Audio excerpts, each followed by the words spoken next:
Greek mythology is known for having many iconic characters, with many myths appearing in different media, like movies, and the topic of this video, games.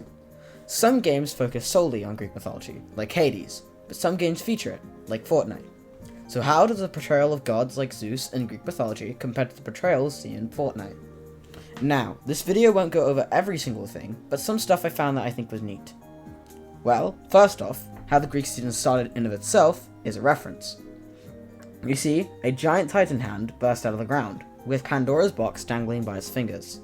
Now, the titan itself is a reference to the titans in Greek mythology, that once ruled Earth before the Olympians overthrew them, and the box dangling by its hand is a reference to Pandora's box, which is a reference to the myth that the box was a gift from the gods to Pandora, the first woman on Earth. It contained all the evils of the world, and despite being told not to open it, she did, releasing the evils, just like we, the players, release the evils, and in this case the Greek gods, by shooting the chains containing it, thus freeing it and opening the box.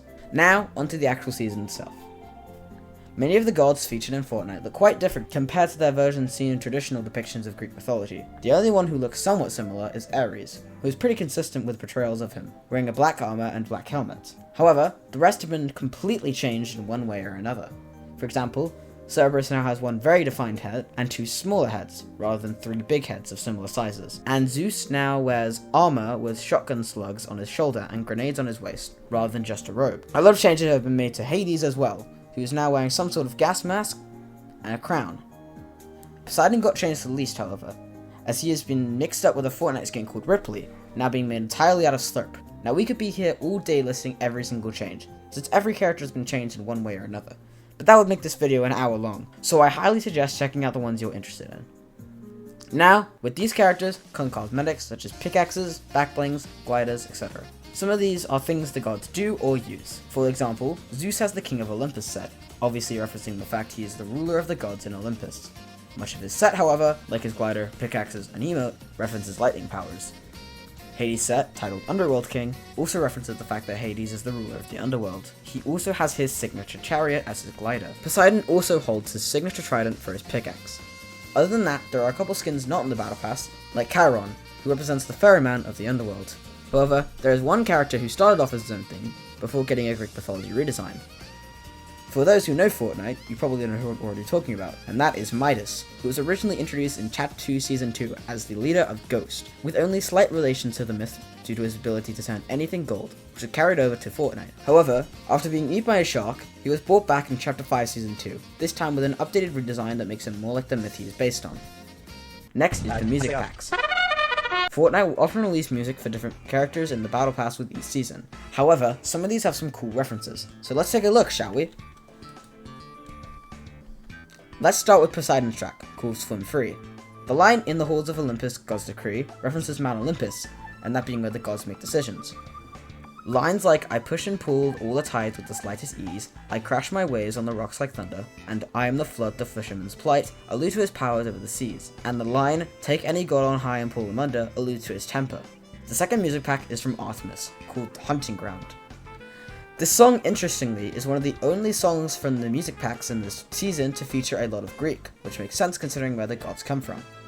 Most lines are about her ability with her bow as the goddess of hunt, but some lines such as I'm not even gonna try to read that. You could just put the text to speech on the screen right now. I'm done. Just put it on the screen. Καθαρός ουρανός, δώσε ελευθερία. Reference her role as the goddess of nature as well. However, there are some interesting lines. Hunter and hunted, underneath the sun is the sky that binds us both, speaks about the balance of life and death in the natural world, a theme that fits Artemis' role as both a protector of animals and a hunter herself. It could also be seen as a reference to Orion, who was accidentally killed by Artemis' bow and made into a constellation. The most interesting line to me, however, is Σαν τη γυναίκα και την ύμφη τρέχουν το βράδυ. Artemis often hunted at night, and often had nymphs, which are female deities, as companions. The last music pack we will look at is You Are All Mine, which is Hades' theme. Most of his lines reference his rule over the underworld. The line, "The end is darkness written in the stars," alludes to death being inevitable. The line, "You're one of us," speaks to the idea of being claimed by the underworld. In Greek mythology, once a soul enters the underworld, it belongs to Hades, thus making you one of them.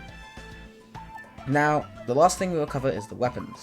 The guns in this season were more themed than a reference to anything, such as the Warforged assault rifle being a sort of reference to Ares, due to him being the god of war and the fact this was the gun he dropped upon defeating his boss encounter. There is one item that references the power.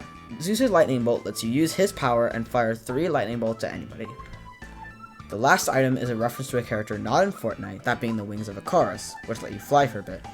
These are based off the character Icarus, who was given wings made by his father and flew too close to the sun, thus melting the wax holding together the wings and dying to fall damage.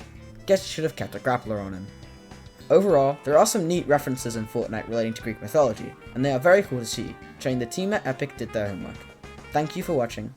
Sorry I haven't uploaded in a while, I've been pretty busy with school, and of course this video took a while to make. So subscribe, all that.